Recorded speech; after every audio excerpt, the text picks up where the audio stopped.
Child Family TV is a show that helps kids and parents grow together. Let's all go together.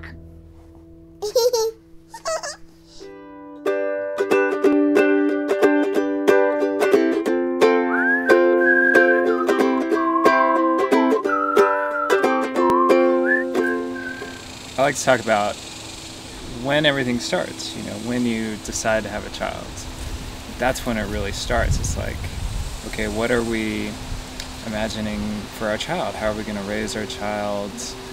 That kind of thing, because that's when it really starts. And then there's, you know, conception and birth, and every step is really important. Yeah. But that very first thought, like, what's my child going to be like? How am I going to raise my child? That's the most important thing. And it's that way with anything, you know, and everything starts with a thought. Yeah, like what is conception? Conception is the original seed, the original creation that happens. And that happens first, before it happens physically, it happens in our imagination. It comes from a desire for a certain experience. And then the desire takes form first in our imagination. And for me, it looked like conscious community, really nurturing land where the men and women and children who live there are stewarding nature. Like there's a relationship there, there's a loving relationship there, where they're not just living on this place and the place is just passive. There's a nurturing going on that goes both ways. It's actually symbiotic. Like the people love nature in a certain way and care for it in a way that nature wants to be cared for. And then we can act, then we can co-create with nature. We can co-create with you know, the divine mind. And then the land loves us. And then we have forest gardens and clean water. Yeah. Take all the questions, I'll take all the scraped up knees. I'll pack all the lunches, all adventures, you and me. I'm here at Standing Rock and I'm here on the reservation. And when I just meet, you know, different indigenous families, people here who are from Turtle Island, I feel like they're family, because I feel like all the like indigenous like tribes of North and South are like very connected. So I feel here, I come here and I feel like at home. I mean, you know, I came with my brother, so I came with family. We have family from South Dakota as well. But yeah, so I came here and I, you know, feel very welcome. And also like people that I've just met have become family, because like that's the way that like, that's the indigenous way, is just like to receive, to feed, to love, to share fire, and just like, you know, everyone becomes like auntie and stuff. So yeah, so that's really beautiful, and it just reminds me of the way my family is too. Like very welcoming, even, you know, like hard times, you know, just throughout everything, like we're always like that. So, yeah. What brings me to Standing Rock is being with family, praying with family, and for water. You can feel it in your heart and soul.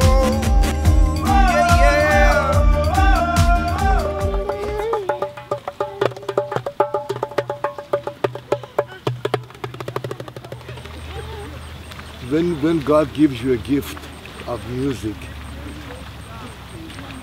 in my opinion, you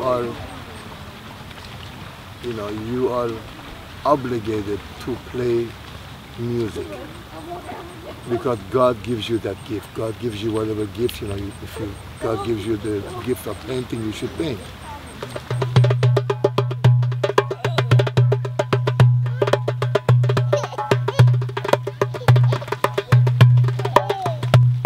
The sun shines on earth all these years and does not tell to the earth, you owe me something.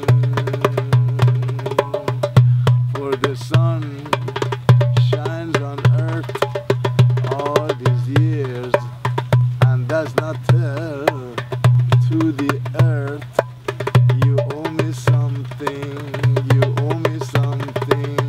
Love like that, love like that, shine bright up the whole sky. Love like that, shine bright up the whole sky. La la la la la, la la la la la, la la la la la, la la la. Kicking the rocks as I walk down the street. Keep feeling the rock, keeping the beat. I got stress on my mind, but my baby tells me all the time I'm amazing, so amazing that I keep tripping when I walk. You can make anything out of wood. You can make a tree house, you can make cottages, you can make what I just made. All different types of things.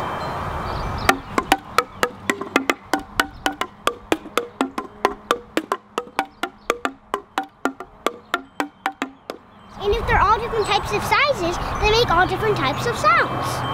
Just like a xylophone. I started out with these just on the ground. Then I thought, if they're in the air, they might make some more sound. So, like I told you, I put the big pieces of wood, and then it put air under them, so that it would make more sound. Now tell me about your tattoos while we're at it. Today I was coloring, and then I was like, maybe I could color on my skin, and then I started making these really cool designs on me. And now I pretended that this arm it controls all the natural resources. Like it controls animals. That's why I have bear claws here. And this one, it can control anything, anybody, anywhere. It can even control the world. So it's kind of like their superpower gloves. And then I started doing it on my sister and brother. And my little sister said, I drew a little rainbow on her, and she said, I have rainbow power. It was so cute. What do you think rainbow power is? Rainbow power is like where you can control rainbows and you can make rainbows. That's a beautiful superpower, isn't it? Yeah. That's why I gave Rosalie that tattoo. Out of marker. Nice. You got any cool moves with those gloves?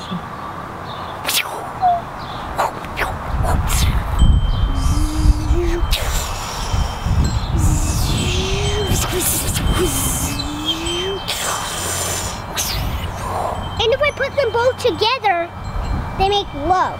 That's what I do when I put them both together. I've got to get back to the place where I feel I begun. Today on Kat's Kitchen, we're going to be making ghee, or clarified butter. Don't you all love ghee? Ghee is my favorite thing.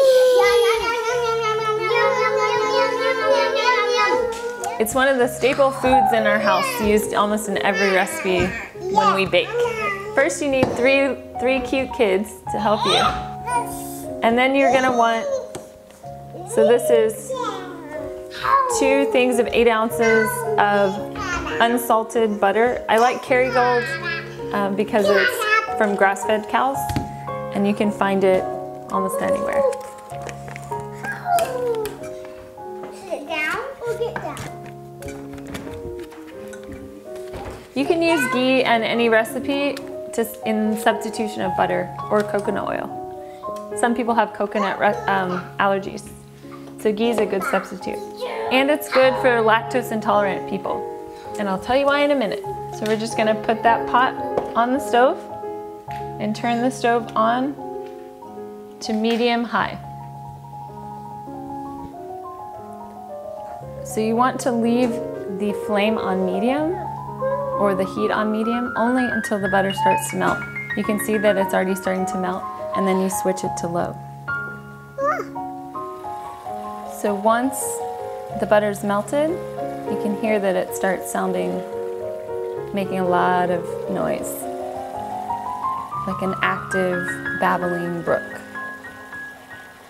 You want to make sure the temperature's on low, and then using a clean, dry spoon, metal spoon. You can stir the ghee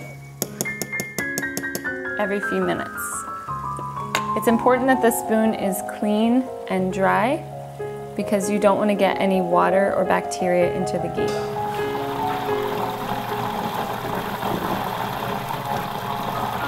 When I first got into nutrition and healthy eating, the intro was through Ayurveda. One of the reasons that ghee is considered a very medicinal food is because it's a carrier. So it takes medicines, herbs, spices, remedies into the body, deep into the tissues of the body that otherwise wouldn't be able to penetrate as deeply without the ghee. The ghee just, it's like, it softens everything up, oils things up, so it takes the medicine deeper. If you think about like when you get a massage and you get oil on your skin and they massage, and you can get massaged deeper with the oil because your skin moves easier. It's kind of the same thing on the inside of your body. So you get more healing with the ghee. And ghee is clarified butter. So what we're doing in this process is removing the milk solids, the lactose, the milk sugars, and the milk solids from the butter. So then it's just it's clarified. It's just pure butter oil. And some people call it liquid gold. I like calling it that. And you can, one of the things I love the most about it is that you can use it at room temperature. You can just leave it out on your counter. So no more of that like cutting the cold butter and then like it just sitting on top of your bread. It just spreads and it's awesome. You can hear the ghee beginning to slow down the process, the boiling process. It's getting quieter. You have to pay attention and you have to stay here with the ghee while you're making it. So it's really a good practice for meditation, practicing being present in our cooking, in our lives. I see it as a way of slowing down and remembering that the joy of being in the kitchen and the joy of cooking. And you can use the same spoon each time, just as long as it doesn't touch water. Is that you?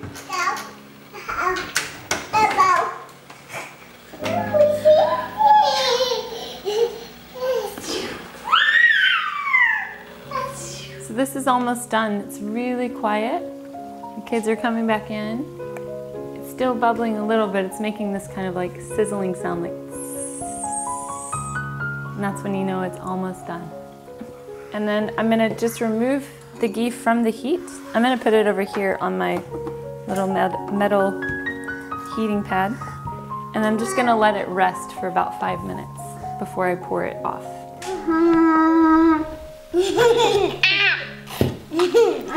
love you, I never want you to die. So the container I'm pouring the ghee into, the finished product, keeps the air and moisture out. You could use just a regular glass jar also. And you can use cheesecloth or you can just use the strainer, but to make it extra pure, I'm gonna add another layer. And then I'm gonna take the ghee that's cooled for a few minutes and pour it into the pot. And now we're going to try some. So our ghee has solidified, you can see. Isn't that awesome? We're using, this is a local olive bread from Texas French Bread, a local restaurant here in Austin. We got this at that farmer's market the other day.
some places on Earth, there are doors that lead to other worlds.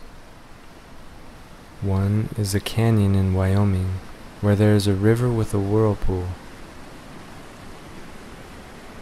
A 12-year-old boy watches his dad fall into the swirling water and sink. The youth runs downstream.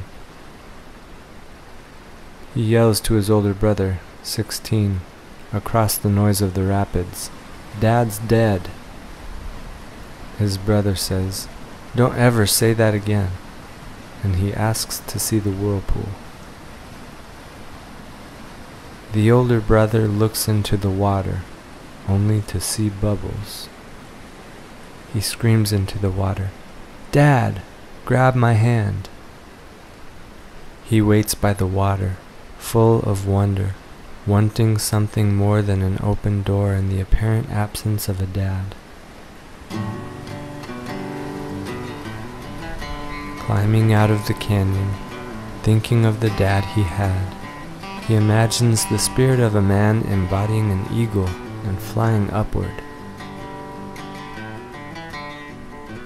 Within a day of this event, a search and rescue team claims the fisherman is the apparent victim of a drowning. The sheriff's department describes the site as a sheer cliff surrounding a pool with a swirling eddy in the center. They deem the site extremely treacherous and difficult for rescue personnel to conduct a thorough and complete search. Video cameras and divers explore the area with zero findings, except for a few articles from the man's backpack. The body does not surface. A death warrant is issued with resistance. Members of the fisherman's family and friends say the place in the canyon is evil, fearing the worst and feeling hurt by the loss of their loved one. They are torn by their imagined separation from the heaven and the sky, where they imagine their brother, uncle, son is living now, too far away to connect to. The seasons turn. Some turn to anger. Some turn their backs on God. Many turn numb, unwilling to feel the frustration and deal with the emotional weight, becoming heavier over time. For many years, following the fisherman's entrance into the door, the river continues to roar. The sorrow, the horrors of the whole situation concentrate in echoes in the canyon. Fears penetrate the rock walls and work their way into the waters, rippling through the years, through all the tears, building momentum exponentially, arriving at the door. Why did this happen? What am I going to do without him? How can I recover all that is lost? All is lost. All is lost. Fears enter and exit the door, entering and exiting both worlds. Fears become stuck here, trapped in the threshold, confused in the chaos of unknowns, spiraling on and on.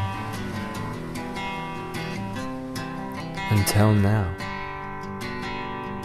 Now, 20 years later, a spark of change takes place with a flicker. A moment of cleansing arrives, like a forest fire removing the fallen trees to make space for new seeds. The royal rejuvenation begins, like the violet flame, burning away all the pain, releasing all that does not serve, relieving what is left, and rekindling a feeling of freedom. The two sons return to the door, facing their fears and fighting for new life as warriors of lightness and love. They bring friends, fishing poles, photographs, many cherished memories, laughter, they bring prayers, with new reverberations for the canyon walls to echo. In this whirl of life after life, the sons connect with their dad again, and each of them is born again. When one leaves home to enter the door between worlds, one is home. May we always be home, always holding connections to loved ones wherever we are. Aho. Enters the sun onto the horizon, rising with the children, indigo blue. Enters the sun onto the horizon, rising with the children, indigo blue. Enters the feeling. Have a good day. We all love you so much. My guy and my mom and two of my brothers and my dad and me. We love you so much.